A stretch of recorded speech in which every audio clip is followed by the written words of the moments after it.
Hello hello et bienvenue sur la chaîne Investir au féminin. Donc aujourd'hui on est avec Fabienne. Salut Fabienne. Salut Fabienne. Salut les filles.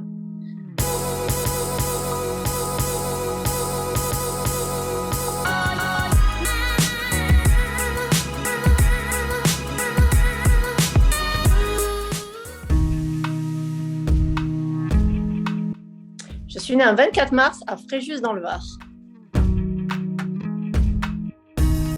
J'investis dans le centre Var, à côté de chez moi.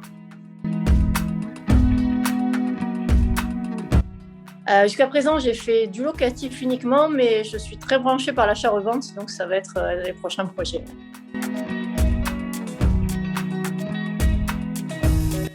J'en ai 3. Alors, le premier, déjà, c'est d'être heureuse, tout simplement. Le deuxième, c'est d'être libre. Et le troisième, c'est vibrer, kiffer dans tout ce que je fais.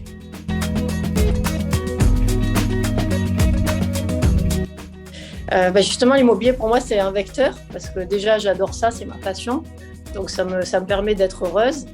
Ça me permet d'être libre aussi parce que je mène les projets comme je veux. Et puis, ça me permet de vibrer parce que je fais des projets qui me plaisent.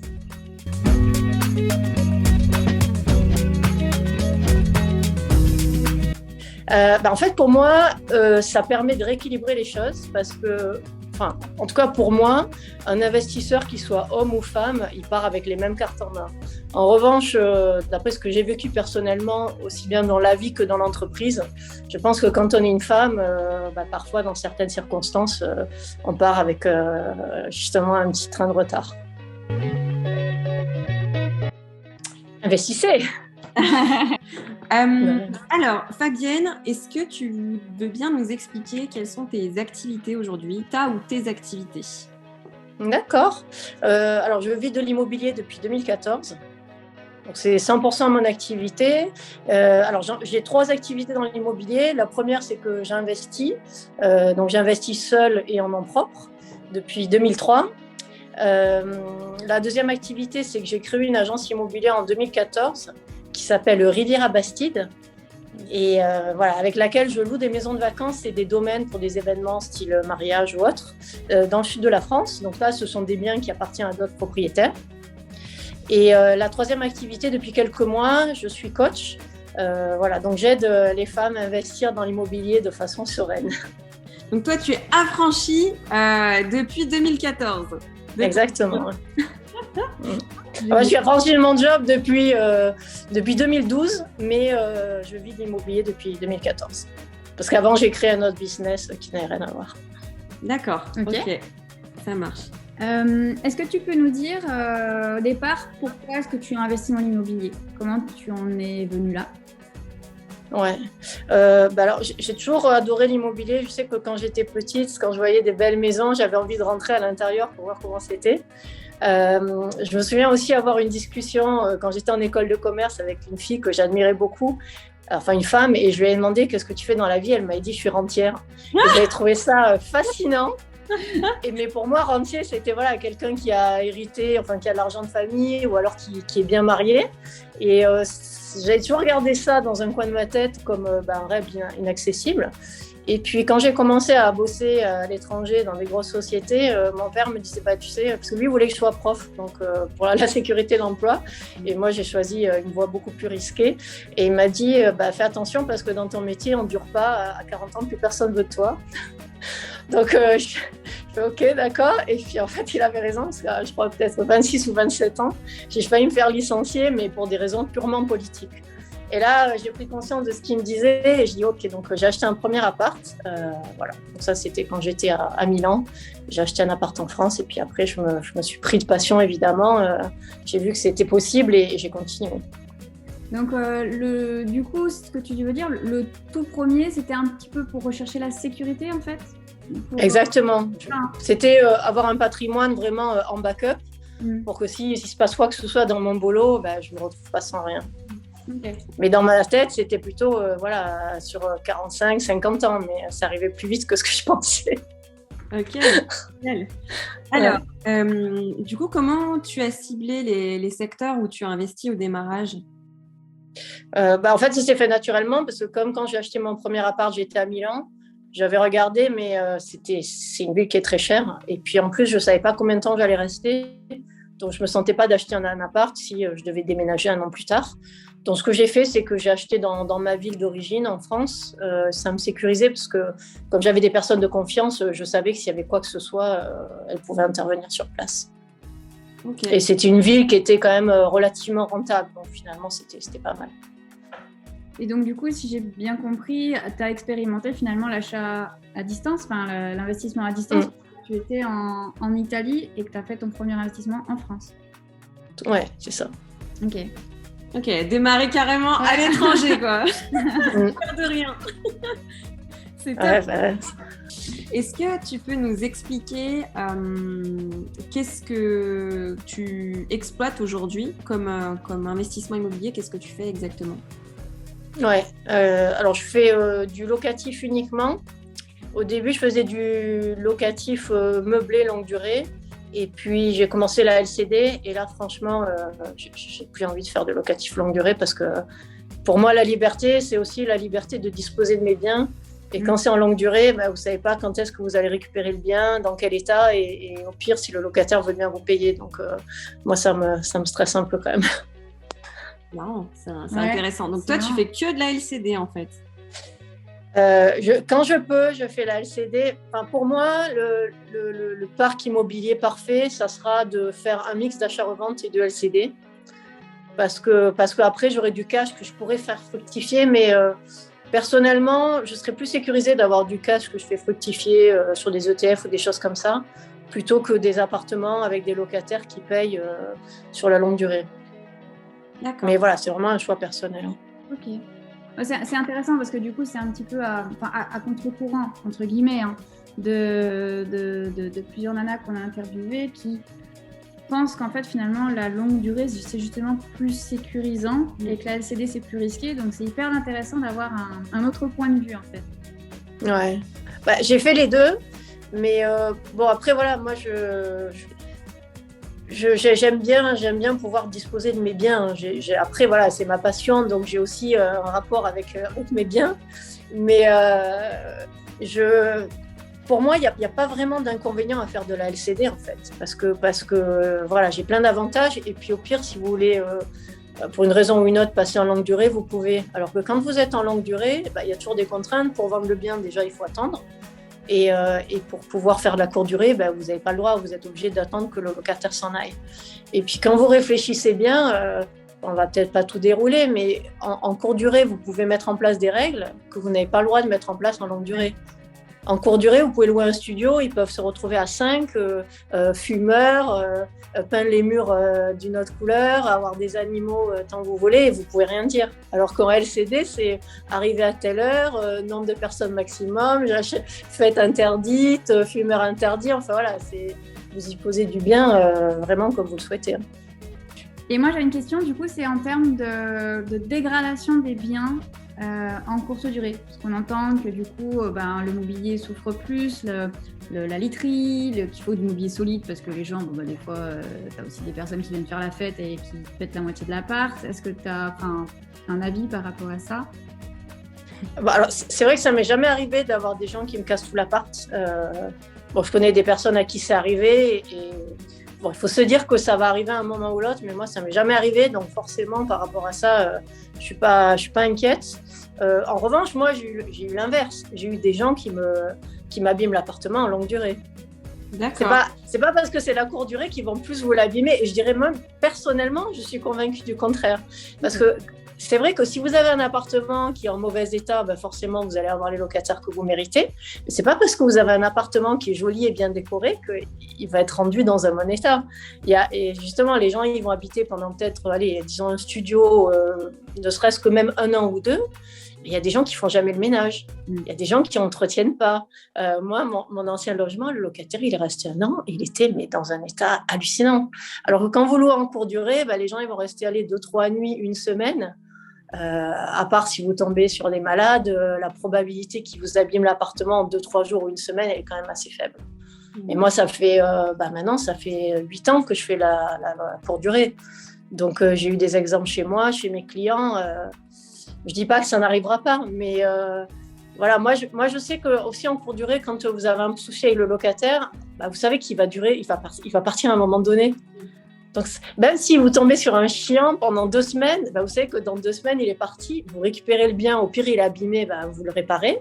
Et puis, c'est terminé. Alors que vous avez un locataire qui est chiant, qui ne paye pas, qui reste tant qu'il veut. Vous ne pouvez pas le mettre dehors. On va lancer une procédure et puis vous rendre l'appartement dégueulasse.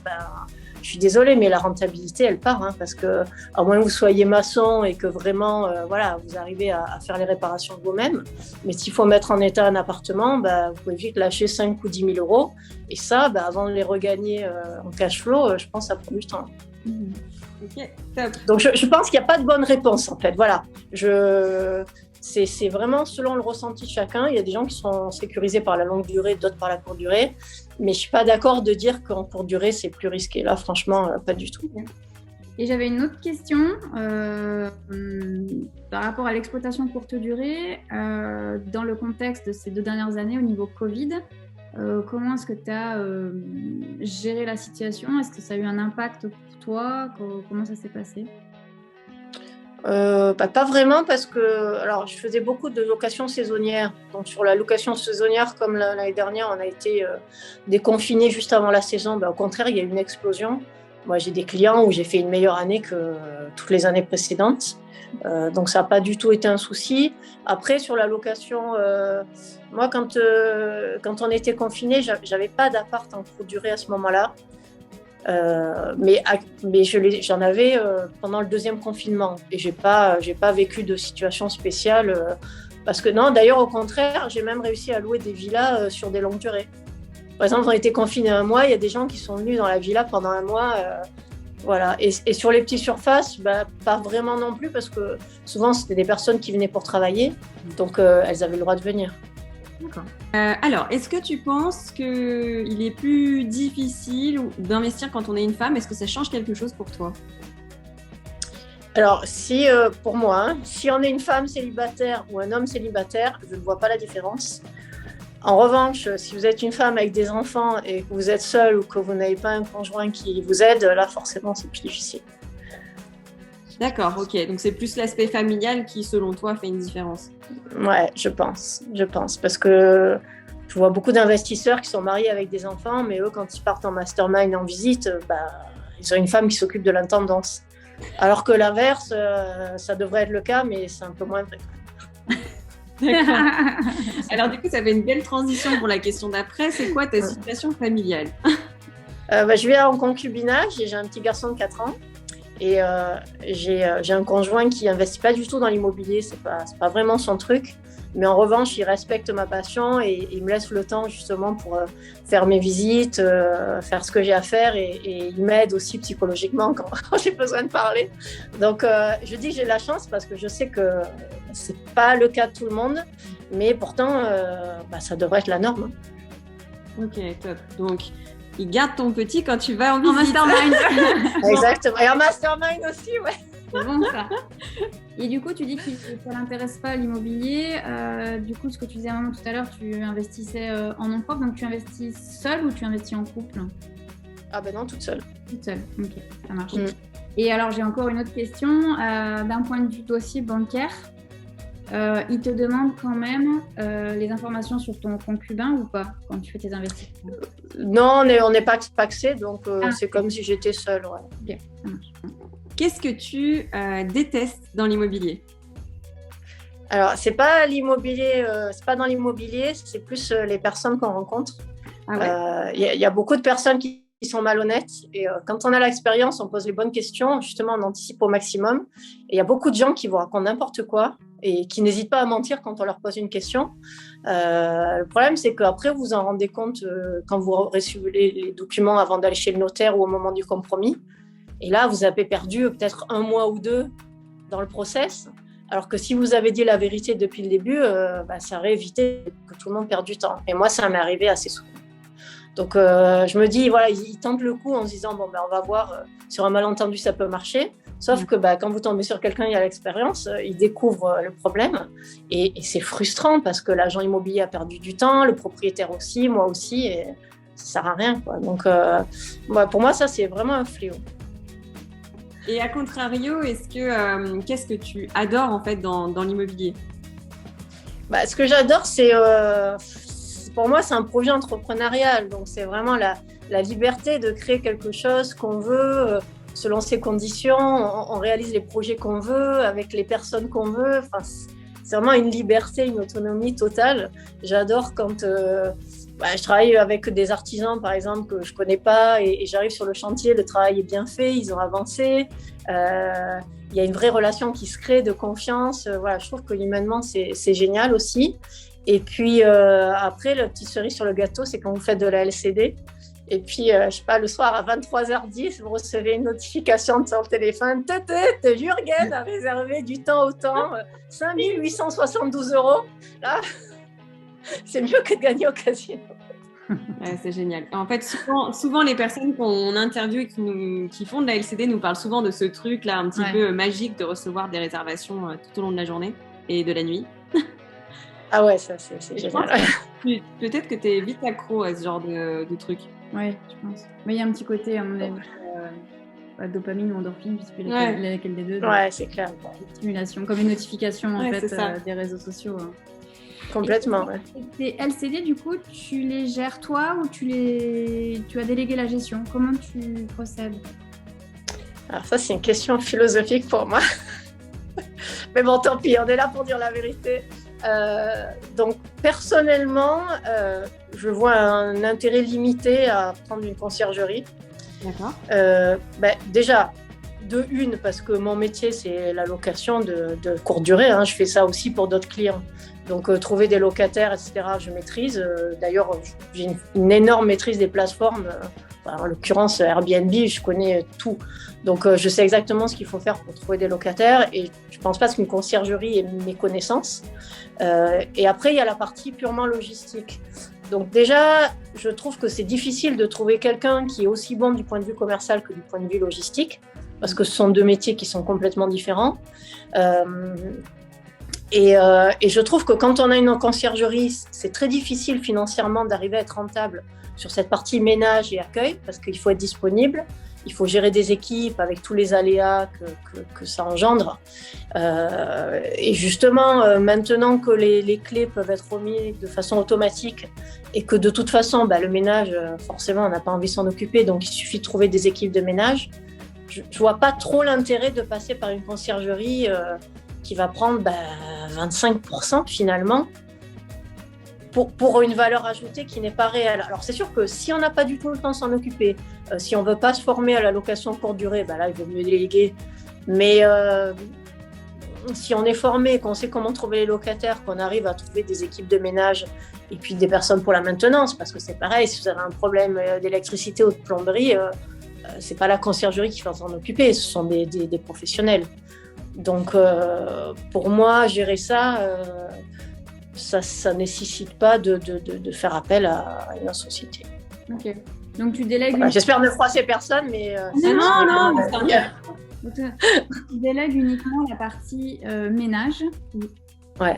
Tu t'occupes du coup de tout ce qui est réservation. Et les check-in, check-out, tu les as automatisés ou tu les fais toi-même? Non, je les ai automatisés parce que sinon c'est ingérable. Ouais. Aujourd'hui, est-ce que tu as des gens qui t'inspirent? Alors, des mentors, moi, j'en ai jamais eu, même dans le business. C'est vrai que ça a été un regret à un moment donné parce que je me disais que si j'avais eu des mentors, j'aurais pu progresser plus vite. Mais en même temps, comme j'ai dû gérer les soucis moi-même, ça m'a aidé, ça m'a donné de l'expérience dans les gestions de problèmes. Donc, maintenant, c'est plus quelque chose qui me fait peur. Quand j'ai la maîtrise du problème, parce que si je dois compter sur d'autres personnes, là, c'est toujours un peu plus délicat. Mais après, même au niveau trouver des solutions, j'ai bien développé cette connaissance justement en étant seule. Donc, finalement, je ne regrette pas. Après, dans le business, il y a des personnes qui m'aident. J'ai pris des coachs au niveau mindset ou au niveau commercial aussi. Donc ça, forcément, je considère ça comme des mentors parce qu'ils m'aident vraiment à progresser. Et après, des personnes vraiment dans l'immobilier qui me font rêver, pas tant que ça parce que Parce que oui, il y a des personnes qui font des trucs super que j'apprécie. Tu vois, par exemple, Tony et Yann, même humainement et tout, ils sont super. On a la même vision de l'immobilier, donc voilà, ça j'apprécie énormément. Peut-être des personnes comme Alison Jungling, tu vois, qui ont des capacités de conviction de malade. Je veux dire, avec elle, tu sais qu'elle est capable de tout faire. Donc c'est vrai que ça, c'est génial. J'aime bien Carola Artaud aussi. Ce qu'il met en place en termes de projet, ça me correspond davantage. Mais je ne peux pas dire que j'ai un modèle dans l'immobilier qui est mon objectif à atteindre, en fait. Parce que chacun est différent, voilà. En tout cas, on te sent épanoui finalement, comme si tu avais atteint finalement l'objectif que tu souhaitais atteindre, tu vois. Je sais pas, est-ce que tu as d'autres objectifs par la suite ou est-ce que tu te sens OK avec tout ce que tu as accompli aujourd'hui? Il faudrait que je trouve des moyens de diminuer mon taux d'endettement pour pouvoir continuer à emprunter sereinement, parce que là... Forcément, le problème, c'est que comme quand j'ai commencé à investir, je n'étais pas formée. Donc, j'ai fait des crédits sur 15 ans, j'ai mis un maximum d'apport. Donc, l'avantage, c'est que certains crédits ont été soldés. Du coup, ça m'a donné l'épargne. Mais là, j'ai un bien qui est énorme, qui me plombe. Donc, je suis en train de chercher des stratégies, justement, pour pouvoir continuer à emprunter davantage. Mais j'ai aussi trouvé un bon banquier. Donc, ça m'aide aussi à arriver à négocier. Alors qu'avec d'autres, ça ferait un moment que je n'aurais plus pu emprunter. Donc on disait tout à l'heure, l'immobilier n'est pas de tout repos. Tu nous as rapidement donné un avant-goût d'une anecdote. Est-ce que tu voudrais nous la raconter? Alors, on parlait de banquier. Mon avant-dernier investissement, j'ai eu 29 refus bancaires avant d'avoir un financement. Oh, j'ai fait toutes les banques, j'ai fait tous les courtiers. Voilà. Je ne sais pas si c'est moi qui détiens le record, mais je pense que 30, on est bien. Ah ouais, ouais. Du coup, pour emprunter 60 000 € en plus. Donc. 60 000 €. Ah ouais. Ouais, la loose. Ça a pris combien de temps de démarche du coup? 6 mois. Combien? 6 mois. Ne rien lâcher. Ah ouais, non, franchement, alors là, je suis contente d'entendre ça parce que moi, j'ai grave galéré sur mon dernier bien. Tu vois, j'ai eu beaucoup de refus. Le 18e était le bon ou le 17e, je ne sais plus exactement, mais enfin, j'ai galéré. Et là, quand j'entends 29, je me dis, c'est bon, j'ai de la marge, tu vois. Ouais. Mais je ferai différemment la prochaine fois parce que je pense que j'aurais pu être un peu plus stratégique. Ce que j'ai fait, c'est que je suis allée dans ma ville et j'ai ciblé les personnes les plus haut placées de tous les établissements bancaires de ma ville. Et en fait, ce n'était pas la meilleure stratégie parce que ce n'est pas parce que vous êtes directeur que vous allez comprendre le projet d'un investisseur ou que vous allez être enclin à l'aider. Parfois, il vaut mieux... après, souvent, on est bloqué dans le département, donc forcément, ça limite. Ouais. Mais je ne sais pas, par exemple, un crédit agricole dans un département, il y en aura peut-être 20. Je pense qu'il vaut mieux prendre le temps de bien analyser, peut-être discuter avec d'autres investisseurs, arriver à identifier le contact le plus à même à vous aider dans chaque établissement bancaire. Comme ça, on maximise nos chances, parce qu'une fois que vous avez vu le crédit agricole de votre ville, vous ne pouvez pas changer de ville si c'est trop tard. Ok. C'est intéressant ce que tu dis. Je pense que le réseau, c'est hyper important et puissant. Enfin, moi, je vois le dernier contact bancaire m'a été recommandé par Corinne et c'est vrai que ça m'a fait accélérer du coup. Donc, ouais. On va terminer du coup l'interview. Donc, si tu te retrouves face à une personne qui démarre de zéro, donc qui n'est pas franchie du tout, qui n'est pas libre financièrement, tu lui dirais quoi comme conseil? Si tu avais 1, 2 ou 3 conseils à lui donner, qu'est-ce que tu lui dirais? Déjà, vas-y, lance-toi. Parce que je connais beaucoup de personnes qui sont pas libres financièrement, c'est-à-dire qui n'ont pas vraiment de revenus, qui dépendent de leur conjoint et autres. Et ça, malheureusement, dans la vie, vous pouvez vous séparer, le conjoint peut tomber malade et décéder, et il y a plein de gens qui ne mettent pas les choses en place. Donc, vous pouvez être dans les anges un jour, et puis le lendemain, vous vous retrouvez sans rien. Donc, ça, c'est une réalité. Après, si la personne se lance, je dirais être consciente aussi de la difficulté, parce que des obstacles, il va y en avoir énormément. Sur tout le parcours, c'est pas parce que vous avez de l'expérience que vous n'avez pas d'obstacles et de surprises, c'est en permanence. Et si vous voulez gagner en sérénité et faire le moins d'erreurs possible, formez-vous, voire même faites-vous accompagner. Ok. Merci pour tous ces conseils. Merci. Et merci. De rien. C'était top. C'était top d'avoir un point de vue, notamment sur la LCD. Ouais. C'est des retours qu'on n'a pas souvent, donc merci à toi pour tout ce partage. De rien, merci à vous. Et je te dis à très bientôt, du coup, dans une prochaine vidéo. Avec plaisir. Salut les filles. Salut.